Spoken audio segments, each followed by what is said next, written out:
Income tax return file करने के बाद एक सवाल है जो लगभग हर किसी के मन में आता है। हाँ, यही वो सवाल है, कहीं मेरा आईटीआर स्क्रूटनी के लिए तो नहीं चुन लिया जाएगा। और सच पूछिए तो ये ख्याल ही थोड़ा डरा देता है ना। पर घबराने की बिल्कुल ज़रूरत नहीं है।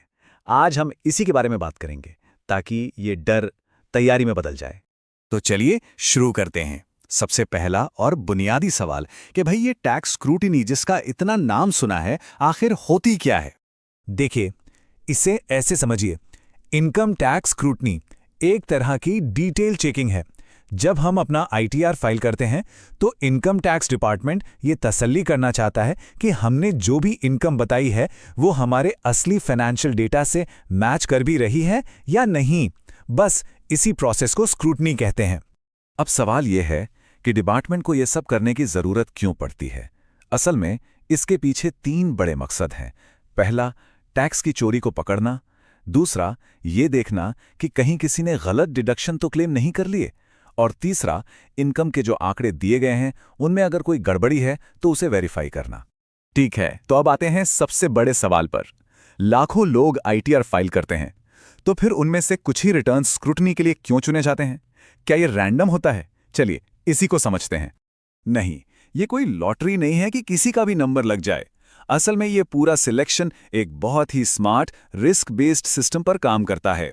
इसमें एडवांस्ड डेटा एनालिटिक्स और कह सकते हैं कि एआई का इस्तेमाल होता है, जो खुद ब खुद ऐसे रिटर्न्स को पकड़ लेता है जिनमें कुछ गड़बड़ होने का चांस ज्यादा हो।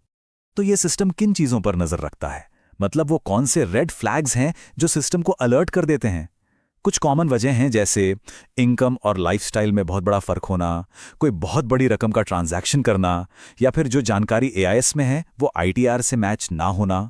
और हाँ, एक छोटी सी संभावना रैंडम सिलेक्शन की भी हमेशा रहती है। चलिए इसको एक सीधे साधे उदाहरण से समझते हैं। मान लीजिए किसी ने अपने आईटीआर में दिखाया कि उनकी साल की कमाई सिर्फ 8 लाख रुपए है।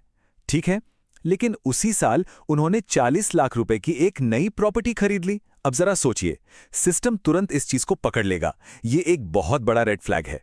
कहां 8 लाख की इनकम और कहां 40 लाख का खर्च। अच्छा, तो मान लेते हैं कि किसी वजह से कोई रिटर्न सिलेक्ट हो गया। अब क्या होगा?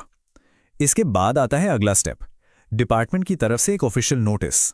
जब भी कोई रिटर्न स्क्रूटिनी के लिए चुना जाता है तो एक नोटिस भेजा जाता है। और अच्छी बात यह है कि अब सब कुछ ऑनलाइन है। मतलब ये नोटिस सीधा इनकम टैक्स पोर्टल पर बने अकाउंट में ही आता है, कहीं और नहीं। ये जो नोटिस आता है उसमें अक्सर एक सेक्शन का जिक्र होता है, सेक्शन 143(2). ये सबसे कॉमन स्क्रूटनी नोटिस है। अगर ये नोटिस आया है तो इसका सीधा सा मतलब है कि डिपार्टमेंट को रिटर्न में दी गई जानकारी की और गहराई से जांच करनी है। तो नोटिस आ गया, अब आगे क्या? घबराने की कोई बात नहीं है, ये एक सेट प्रोसेस है। चलिए स्टेप बाय स्टेप देखते हैं कि इसके बाद होता क्या है। मोटे तौर पर इस पूरे प्रोसेस के 4 मेन स्टेज होते हैं। सबसे पहले पोर्टल पर नोटिस मिलता है, फिर डिपार्टमेंट कुछ डॉक्यूमेंट्स और सबूत मांगता है वेरिफिकेशन के लिए। तीसरा स्टेप है इन सभी डॉक्यूमेंट्स के साथ पोर्टल पर ही ऑनलाइन जवाब फाइल करना। और आखिर में एक असेसमेंट ऑफिसर सब कुछ चेक करके अपना फाइनल डिसीजन देता है। ठीक है, प्रोसेस तो समझ लिया, पर अब आते हैं सबसे जरूरी बात पर, यानी इस पूरी जांच का नतीजा क्या निकलता है, और इससे भी ज्यादा जरूरी कि इस पूरी सिचुएशन से बचा कैसे जाए। देखिए, असेसमेंट के बाद मोटे तौर पर 2 ही बातें हो सकती हैं। पहला, सब कुछ ठीक ठाक पाया गया, कोई गड़बड़ी नहीं मिली, ऐसे में केस वहीं बंद हो जाता है। या फिर दूसरा नतीजा ये हो सकता है कि कोई गड़बड़ी मिल गई। इस केस में एडिशनल टैक्स की डिमांड आ सकती है और हो सकता है उस पर ब्याज या पेनाल्टी भी लगे। तो अब सवाल यह है कि इस नौबत को आने ही क्यों दिया जाए?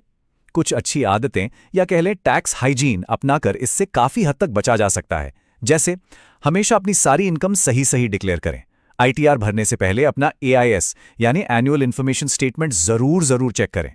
अगर कोई बड़ा ट्रांजैक्शन किया है तो उसका सोर्स क्लियर होना चाहिए। अपनी इनकम और इन्वेस्टमेंट के सभी पेपर्स संभाल कर रखें।